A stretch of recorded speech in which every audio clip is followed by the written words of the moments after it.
Throw it up. Start twerking like Miley. Oh yeah, twerking like Miley. Don't pop it like Miley. أعلن لكم قناتي الجديدة. وقد جاءنا البيان التالي عن زيادة أسعار السجاير في مصر، مما أدى إلى إضراب معظم الشباب والثورة المدخنة، وهذا يعني أن كل شاب وكل فتاة مدخنين بسبب رصين يحبوا الالتهابات الرئوية ماشيين في الشوارع في جميع أنحاء مصر، مشتعلين مولعين قرفانين زعلانين جدا من الرئيس بتاعنا يا حلاوة نور عينينا.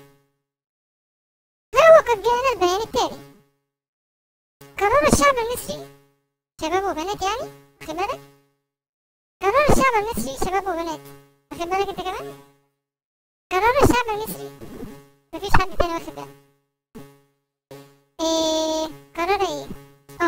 قرار الشعب المصري بيان رقم 1: الدعاء على كل محمصة تبيع سجاير. إلهي يا رب تفرقع، إلهي يا رب تتحرق، إلهي يوقف نموكم.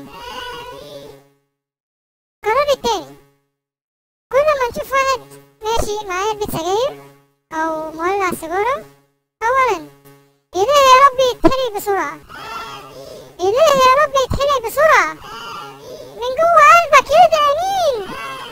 إلهي يا رب يتحرق بسرعة، وإلهي يا رب يتلسع في صباعه ويجيله تلبك معوي من كل قلبك يا ولد.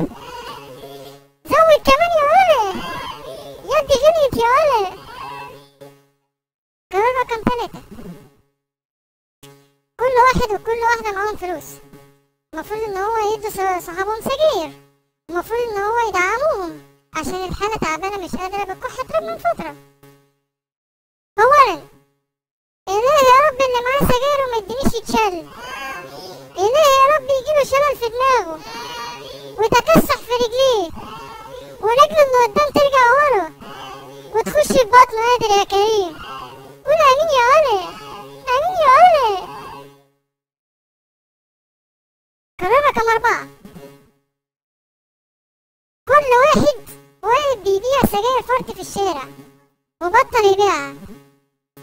اولا إلهي يا رب لو غليت السجاير انت كمان يجيلك حول في عينيك، إلهي يا رب يجيلك حول في عينيك، امين يا ولد. رد يا ولد، السجارة اللي ياما ولا بقت بجنيه هتبقى ب2 جنيه يا ولد، علي صوتك يا ولد.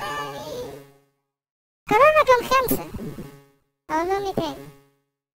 إلهي يا رب اللي قاعد في المكان اللي انا قاعد فيه ما يديني سجارة، ما يوعى يتجوز، ما يوعى يطلق كمان، ويا رب يكون ما بيخلف. ما تقولوا امين، امين يا كلاب. وبعدين معاك يا ريس، السجاير يا ريس بقت بكتير، السجاير يا ريس بقت بكتير يا ريس، كده مش نافع.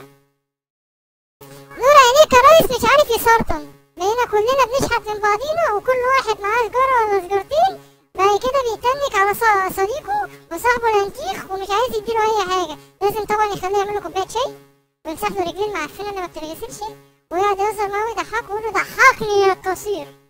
ينفع كده؟ ينفع كده؟ خليت الناس كلها تتنك على بعضها.